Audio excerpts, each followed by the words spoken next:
Jon-Luke and Andy, both running the same deck and just a few cards off from one another.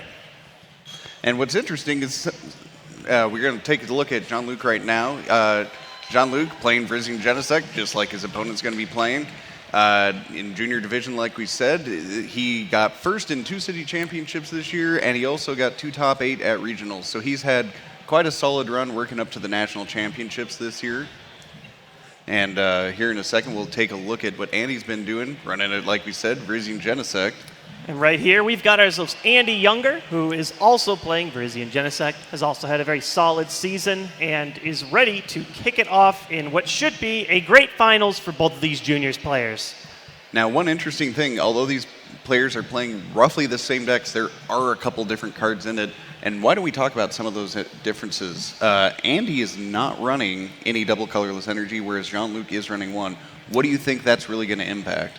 You know, it could be interesting. The one double colorless energy is clearly there to feed the Raichu that both these players are running. We saw that tech in a couple different decks over at Masters, and it certainly translates over to Juniors. It's just a nice non-EX attacker. But because you have a lot of different ways to accelerate energy in these decks, and you've got ways to move energy with Energy Switch, you don't always need the double. It's just down to a matter of preference. In late game, it might feed Raichu quickly, but overall, most of these games are going to be dominated by the Genesect EX.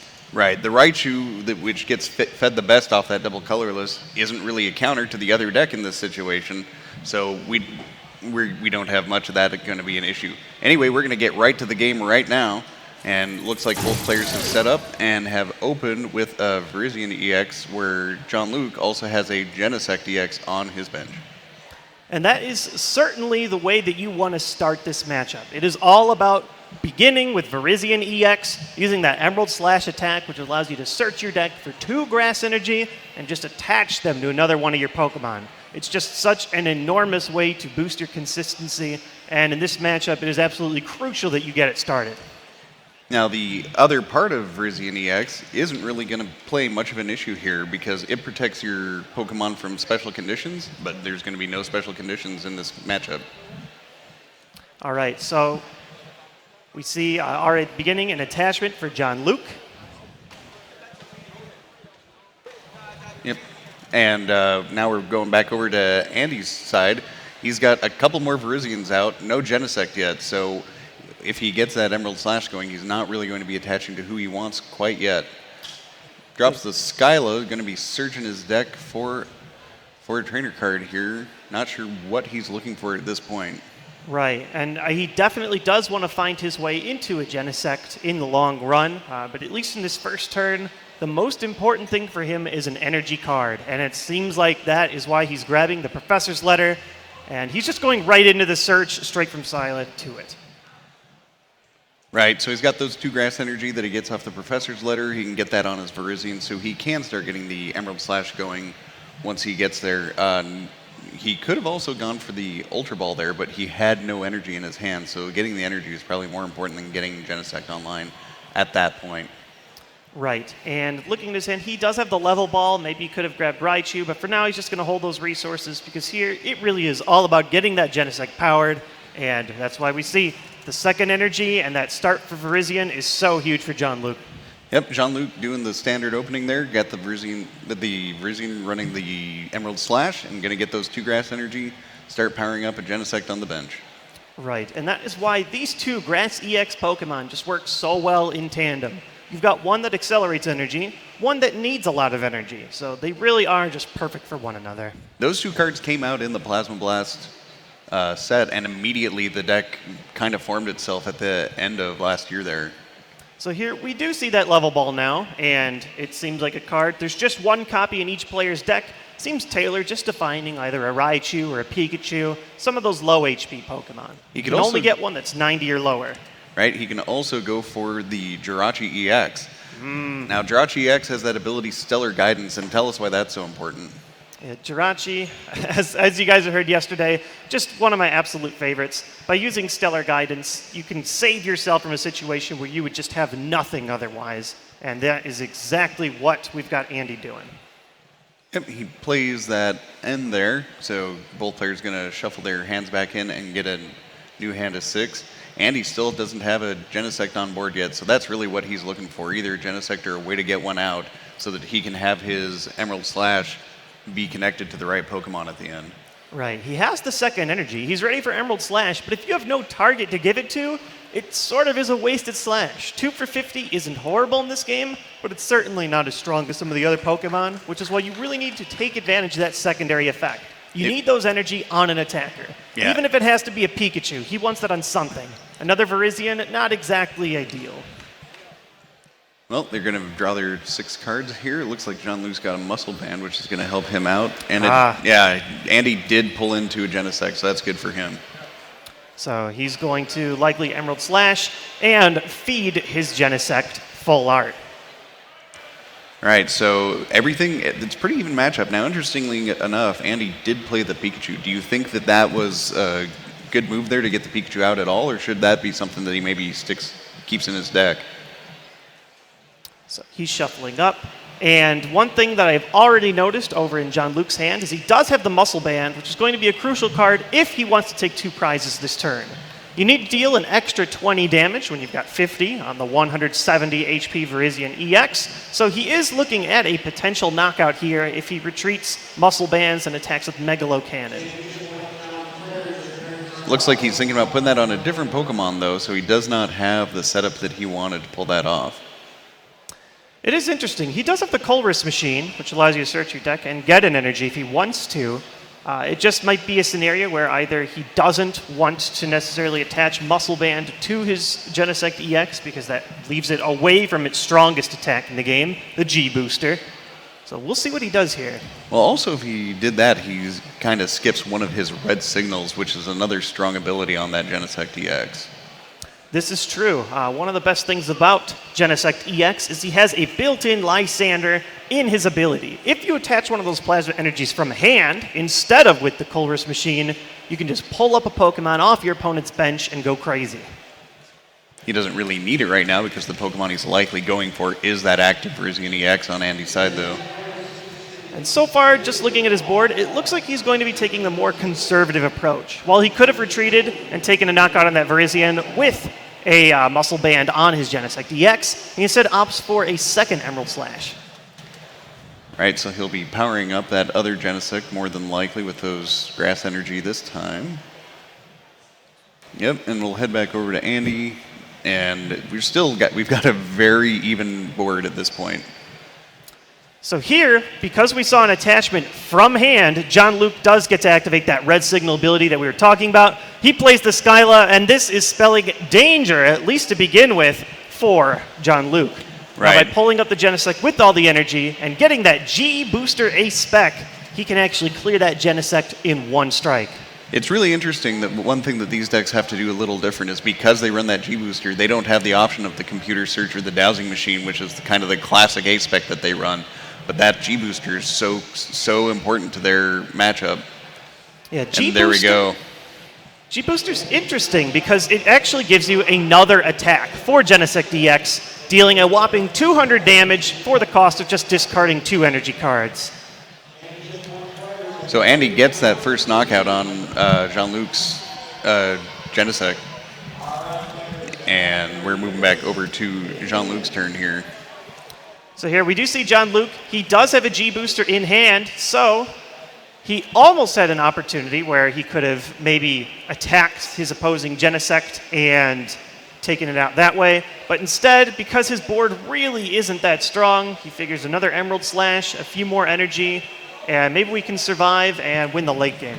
Right. When Genesect uses G-Booster, like you said, they discard the 2 energy off of the Genesect, which means you generally can't use it 2 turns in a row. So we do see the Colress machine over on Andy's side that allows him to attach a plasma energy straight from the deck, and that does not count as your turn's attachment. So if he has another grass energy in hand, he's looking at another whopping 200 damage for a knockout, where it's not where he pleases, actually. Because of the energy cost for that attack, he needs to attach the grass. He can't use Red Signal this turn. Yep, he's going to be running a Ultra Ball here, grabbing a Raichu to evolve his Pikachu. And one interesting thing about the Raichu, while it isn't normally that good in this matchup because it's not getting one-hit knockouts, if he finds a muscle band for Raichu and gets it another energy, it actually could knock out one of these 50 damage Virizion EXs. And he plays with Professor Juniper there, probably searching for another grass energy. Doesn't look like he found one though, but he did get a plasma, so he can run a red signal if he wants to. Yeah, he has that maybe pulling up the Virizion EX, but without a grass, he doesn't have a guaranteed attack. Maybe he found an energy switch. Oh, and he did. Oh, and he goes back to the Virizion there. And a lot of times you see these players, they don't want to necessarily go all in. He could have attached and gotten a knockout, but then he's left without energy for the rest of the game. So instead, a lot of these times, they're just going to Emerald Slash, get 2 more grass, power back up, and save yourself for the rest of the game. Yep, definitely playing for the long game here. Even though he's got the early lead, he wants to make sure that he has it sewn up instead of trying to get the super early win. So Jon-Luke draws, and I thought he had a G-Booster in hand. It was actually the Full Art Skyla. With a lot of these fancy art cards, some of them kind of blend together a little bit. But what Skyla can do is search for any item or trainer card. Instead of a G-Booster, he's actually getting the Tool Scrapper to just dump his opponent's G-Booster away. Right, and so that's one interesting thing. Since G-Booster is an A-Spec card, you can only have one of it in your deck. So these Virizion Genesect decks also run that Shadow Triad card, which lets you get Team Plasma cards from out of your discard pile. Right. The only downside to that card is because it is a supporter, you can't draw on the same turn that you are recycling that G-Booster. So sometimes discarding it early really is crucial. All right, Jon-Luke got the knockout on that Virizion there using just the plain old Megalo Cannon on Genesect EX. And put 20 damage on Andy's other bench Genesect. Right, and that definitely puts his other Genesect in knockout range. He's had that full bench for a while. I'm sure he would like to have another Genesect, but he's actually in a pretty tough spot. He doesn't have 2 energy on a Virizion, so he doesn't really have acceleration. And so he's really going to have to rely on cards like this N to set his opponent back, at least in resources. So it's interesting. Andy took a quick lead here, but John may actually have the better setup going forward with the way he's got his energy set up. He wasn't phased by that early knockdown and made sure that he was also playing for the long game there.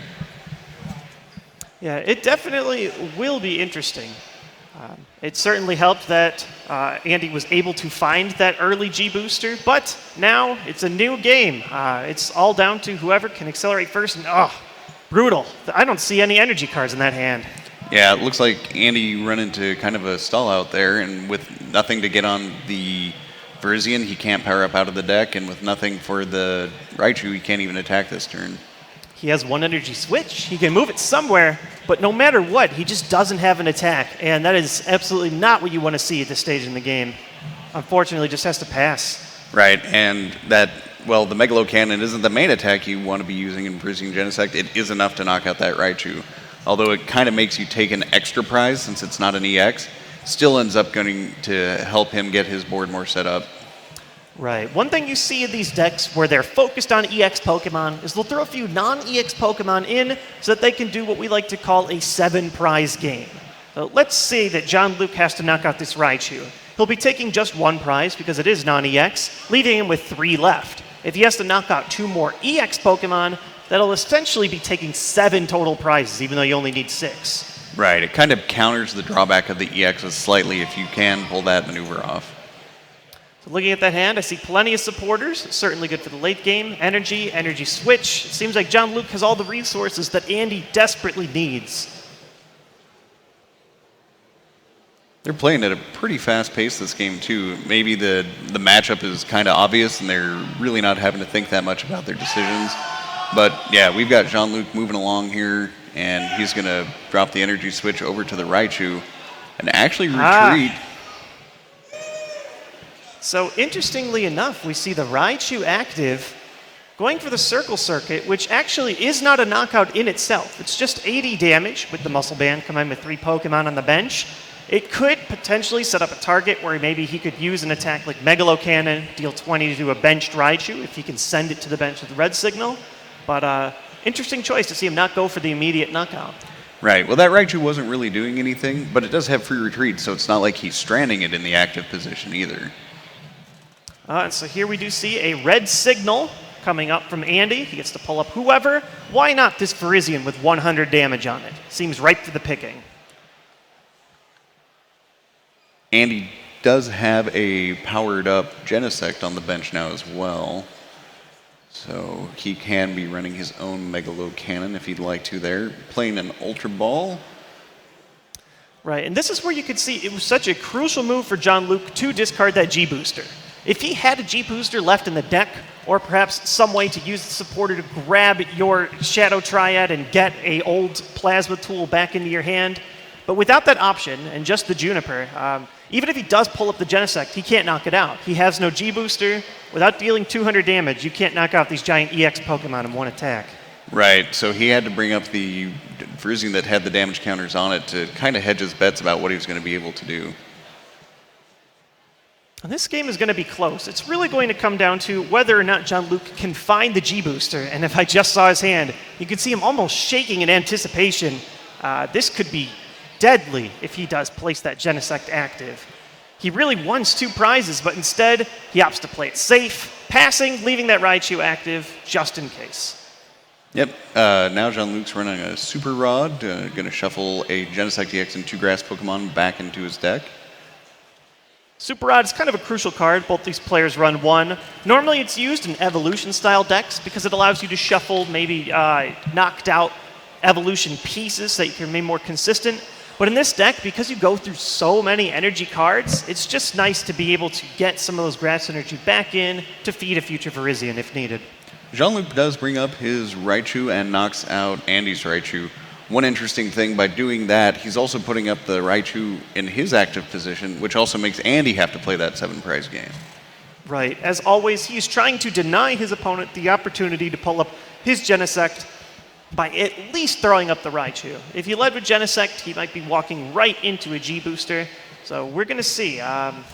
It's not impossible that Andy could have the knockout, but he would need both a Plasma Energy and that Shadow Triad in hand in conjunction with it to get back his G-Booster. He can't do both. Right. He does have the Shadow Triad in his hand, so if he wants to, he can get that G-Booster whenever he wants. And it is interesting. You see both these players, they're playing a sort of waiting game.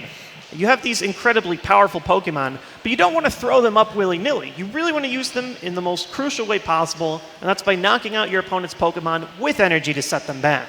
So this game really could be decided by the first player that can pull up a Genesect EX while also knocking it out with a G-Booster.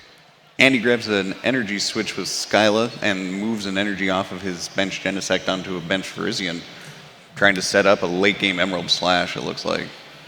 And you know, I'm not necessarily opposed to this play if he's able to retreat to Virizion, but it doesn't look like he has any options in hand. We'll have to see. Oh, he does have the Sky Arrow Bridge in play, so you can retreat for free. Sky Arrow Bridge giving 1 less retreat cost for each of these Pokemon that are basic. So you can just retreat for free, throw up Virizion, play it safe, get some more energy in play. So as always, we're seeing, it seems so conservative for these players to just using this attack when they could be going strong and getting knockouts, but you really need as many energy in play as possible. Right, they're playing as much defense as they are offense right now. And it does look like Jon-Luke's got his G-Booster in his hand, so he's ready to go whenever he would like to as well.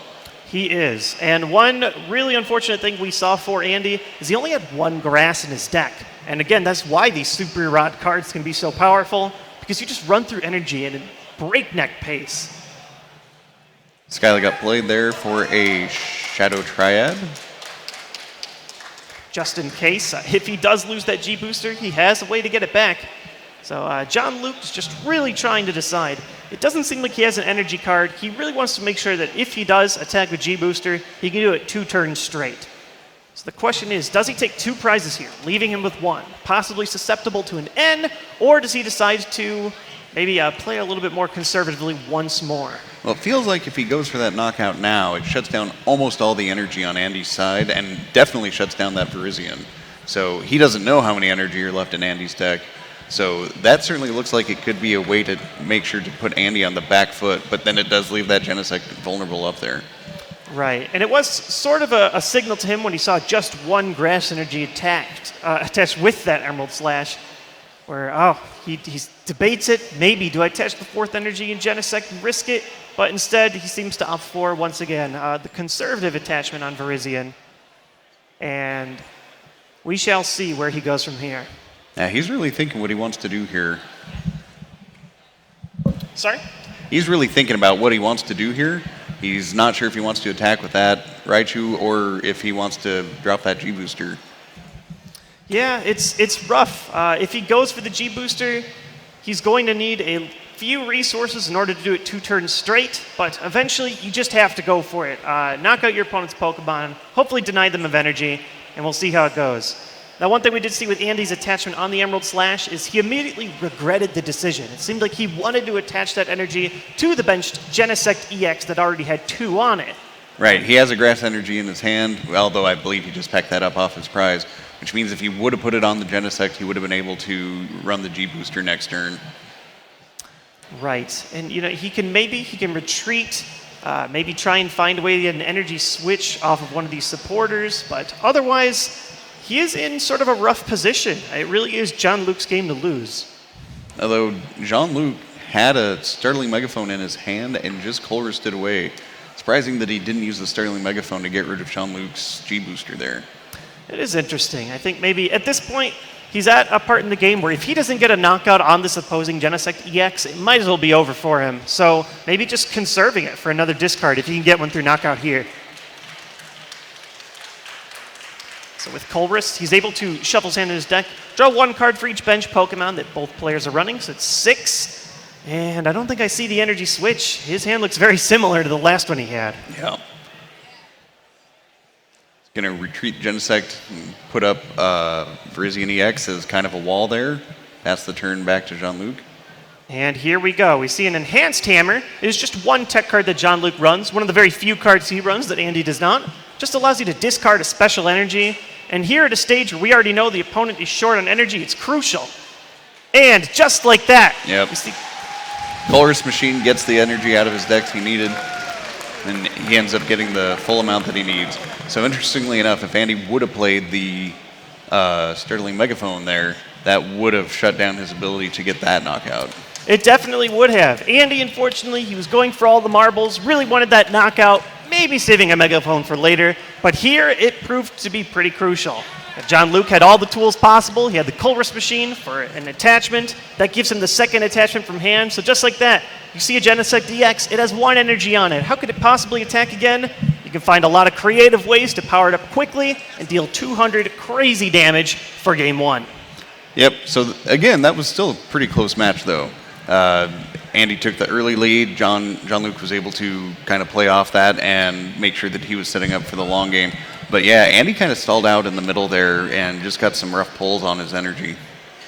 Yeah, it really is crucial in these games who gets the first Genesect EX out and who can deny their opponents. As soon as you can knock out a heavy Genesect EX, force them to go back through Virizion and power back up, it really does make your deck a lot slower and a lot weaker. Now, so one of the interesting things that you mentioned was Jon-Luke is running 1 Enhanced Hammer, and that's a card that Andy is not running, I believe. In this matchup, it actually is pretty important. While you're only running the 4 Plasma Energy, Energy Acceleration is everything in this matchup. So just having 1 card just allows you to discard a special energy off your opponent's side of the field. It can be huge. Now, it didn't necessarily change much. Jon-Luke already had the game after playing that Enhanced Hammer, but even if he didn't, he really would have set Andy back. He was out of grass in the deck. He only had 1 energy on 2 different Genesects. That at least puts him 1 more turn back from attacking.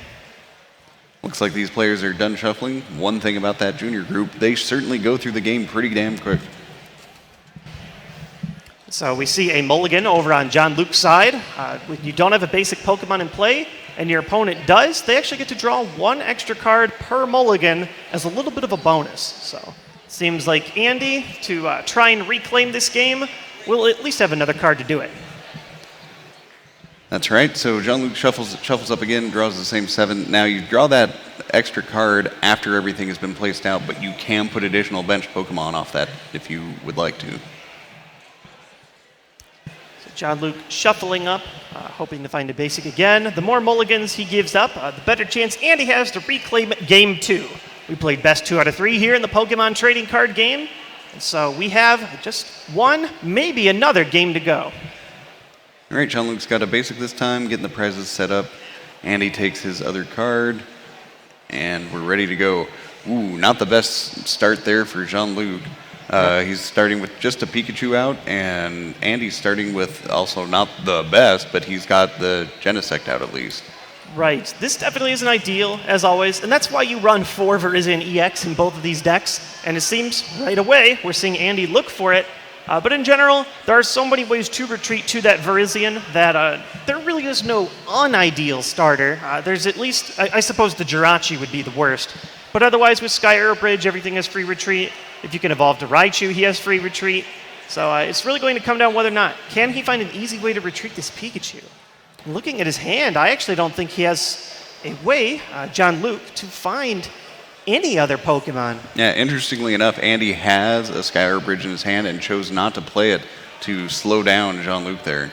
That's certainly a smart play. Why give your opponent that advantage when you don't have to? So by waiting 1 turn, perhaps he could find his way. So we do see the Skyla, so perhaps he does at least have a way to find 1 Pokemon, and by discarding 2 cards from his hand, he can find anybody. Seems like Virizion EX would be the only out here. Yep, Professor's Letter first, then into the Skyla, getting the Ultra Ball, only discarding quote-unquote 1 current card there, gets the Virizion out, and we'll put the Grass Energy on that. So even if the Pikachu does get knocked out, Jon-Luke is set up to get that Virizion going on the next turn. Now, one really rough thing for Jon-Luke, looking at his hand a second time, he has no supporter. So he could, he just drew one, I think. Was that the top deck he needed? Without one, it's a Skyla. It's not perfect, but it at least might give him a target. Maybe another supporter here. He could always level ball for Jirachi, but that wouldn't let him play that supporter until next turn. So here he goes. He's looking. He can get any trainer card from his deck. He opts for the Professor Sycamore. Yeah, so really playing the kind of the deep game there. We may be seeing a knockout on this Pikachu here though, and Andy also already has a completely powered up Genesect. Yep, simple enough. It seems like both these players, they're really support or dry, at least to begin this game, but of the 2 players, Andy definitely has the stronger setup. We haven't even seen a Genesect yet for Jon-Luke. Right, and Jon-Luke is forced to Emerald Slash with nothing on his bench, kind of wasting that attack and really giving Andy the upper hand here. Wow, surprisingly enough, off this Colress, while he can only draw 3 cards, if he somehow finds himself a G-Booster, we could see a game over this early in. I think he only gets 2 cards off that. There's only 2 bench Pokemon out right now. That's kind of a desperate Colress. It really is. Now, he didn't have any other supporters, so maybe he just wasn't happy with anything else he had in his hand. But here he goes. 1. Wow, he got it! Whoa. It's the G-Booster! What a rip. He rips the G-Booster off the top card there, is able to put it out. He can retreat with the Sky Arrow Bridge. Jon-Luke knew it was over right away. Wow, just like that. What a desperate Colress, but it definitely paid off for him. The 1 card he needed, and he ends that game. All of a sudden, we're tied the series. He was so excited he offered the hand before he even made the moves. And you can definitely see there is a high amount of energy with these junior players. Yeah, sometimes he knows he needs the 1 card. He didn't have any supporters in his hand. It wasn't going to get any better, so he might as well run that Colress, see what 2 cards he can find out of there. Wow, that was great. So just like that, we have it tied up between Jon-Luke Modory and Andy Younger, and we are going to the decisive Game 3 to determine who will become the trading card game junior national champion. Yep, 1 quick note for those of you that are joining us on the stream, you can always turn up the quality of the stream in the lower left-hand corner. You can crank that up to a higher quality. We are streaming in high def, so you can check that out. Yep, this is definitely a high-definition stream. We see a lot of these players running those beautiful, fully holographic cards, so if you want to see everything in the best way possible, crank that stream up to max. All right, Andy and Jon-Luke shuffling up. They're about to get ready for Game 3. We had a similar situation to this yesterday in one of our top 16 matches where we had kind of a real quick Game 2 and tied it back up, so we'll see what happens here. Yeah, we saw that with Daryl Moreno, just out of nowhere, won a game in 2 turns. And just like that, you might see a hard-fought game where you win Game 1. It's just soul-crushing to lose in just a handful of turns like that. But that's how the trading card game goes. It's all about the luck of the draw. So right off the bat, I do see Jon-Luke at least does have that ideal Virizion start this time.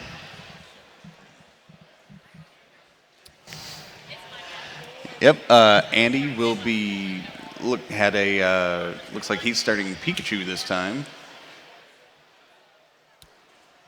And I'm looking over at Jon-Luke's hand. He's in a similar situation before where he has no supporter in hand, but he does have the Ultra Ball. Perhaps the Jirachi is going to be his choice here.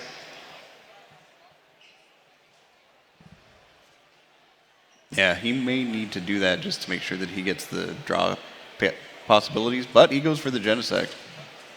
Kind of a risky play. It really depends. He can definitely start accelerating to the Genesect right away, but in the long term, it really is rough if you don't have ways to draw more cards in the Pokemon trading card game. He was left with a tough choice. It's either accelerate to a partner or grab somebody, get a supporter, and hope you find a Genesect off those draws. Andy making also kind of a risky play here, running Ultra Ball, but he's going to pitch his G-Booster. Wow. It seems that he was just that desperate. With no supporter, he felt he needs to try and find something to get back into this game. And that definitely has to hurt. You saw how helpful the G-Booster was for him in the last game. To leave that one card that saved him the last one, it certainly has to hurt. Yeah, he does have the Shadow Triad, so he can get it back when he needs to, but that shuts down his supporter for the turn and gives him one last chance to get it back if anything happens. Speaking of ways to get it back, he did seem to find the Shadow Triad, so that is one supporter that might save him. However, he's your supporter for the turn, so you can't draw more cards and use Shadow Triad to return the G-Booster. So this will be interesting. So we're back over to Jon-Luke. He puts an energy and a muscle band on his Virizion to knock out that Pikachu with the Emerald Slash and starts getting the energy on his Genesect EX. Certainly not bad. A lot of the times you really love to get that muscle band on Virizion EX. Deals 70 damage instead of 50, which can set up some perfect knockouts with the 100 damage attack with Genesect EX, and it also knocks out Pikachus with 60 HP. And we are back over to Andy already. He runs his Emerald Slash, powers up his Genesect, and back over to Jon-Luke. And we see Jon-Luke. He's just so excited. Look how quickly he's playing. Skylar for the G-Booster. Oh, and he has in hand. He has that Colress energy, Plasma energy. He can pull up the Genesect EX by using Red Signal. Pulling up, discarding his energy before he even has him fully up. So excited because he just denied his opponent his Genesect. And just like that, Andy's back to square one. Although Andy grabs another Genesect, doesn't have any energy on it yet, so he's going to have to run the couple Emerald Slash to try to get things going. Considers putting out the Sky Arrow Bridge, but isn't sure if it helps him or his opponent more now, so he's not going to play it and just Juniper it away. Right, this will be interesting. It's definitely not over for Andy. You can re-accelerate those energies using Virizion, but when one player does have that Genesect EX G-Booster ready, it can be brutal. And I do see in Jon-Luke's hand, he has another Plasma energy, so if he wants, he can re-Red Signal to the powered up Genesect. He can use that Skyla to get another energy in some form, maybe an energy switch to move up from the Virizion, and just like that, that's another 2 prizes and another denial. It will be interesting. Well, Andy goes with his Emerald Slash to try to get his bench Genesect going. He's also got a Muscle Band on there. So there it is. We see. Whoa. Oh, so excited his cards go flying. I know how that goes. These are slippery sleeves. Yep, he's going to Skyla probably for that energy switch. There it is. Gets the energy switch.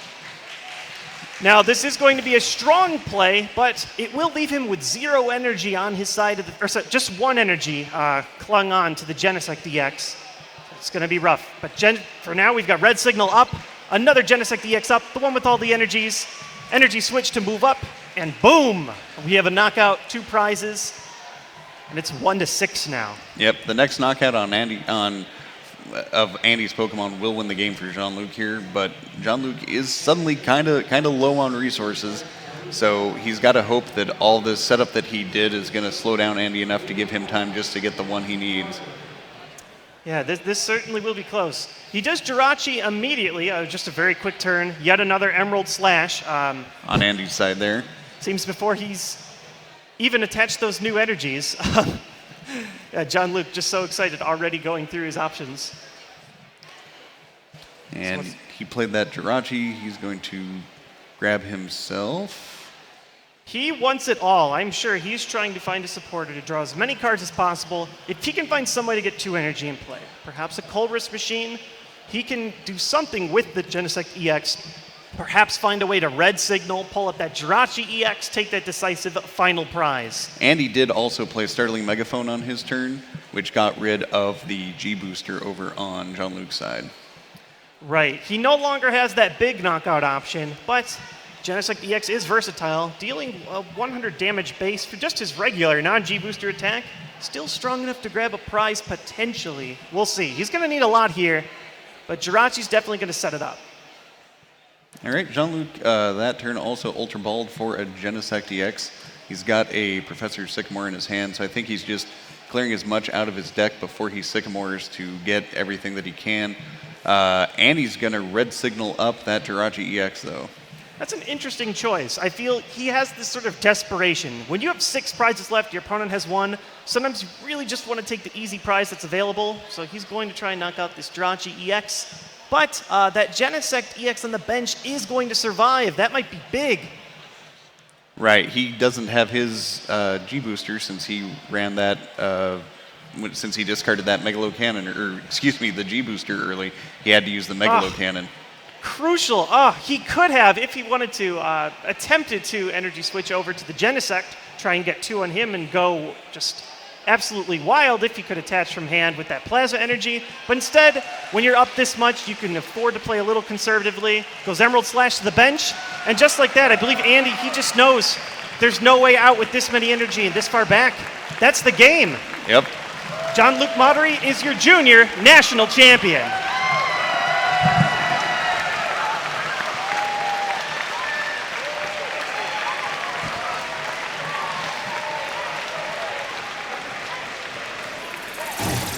All right, that was a great set of games. We'll be doing the trophy presentation here very soon. But yeah, with that interesting mirror matchup, it was really who was getting all the energy set up there. Yeah, it definitely is close when you have this mirror matchup.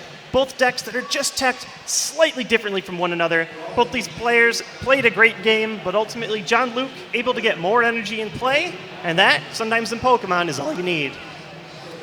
That's right. So players will be getting everything set up. We are going to have the trophy out here now. What's the difference between first and second place here in terms of the pricing? Well, first place does get a $5,000 scholarship and that free trip all the way to Washington, D.C. for the World Championships that we'll be doing next month. But second place, nothing to scoff at. You still see that $3,000 scholarship. So both these players ought to be so proud of their accomplishments. That's big money, especially at that age, and they'll certainly thank themselves later in college. Right, and both of them got, Andy also got enough points to be going to Worlds as well. And let's be honest here. You get the trophy, you get the title, you get the glory, you get to go home and tell all your friends, hey, I'm the best Pokemon player in the United States right now. What can you say about yourself? No kidding. So that was an exciting game. It was really fast. What do you think that the matchup, given that it was the mirror match and that they kind of knew each other's decks really well, did that have anything to do with the speed of play there? It really was close. I want to thank you guys for watching this first game. We're going to move to a quick break, and then we'll be interviewing the winner.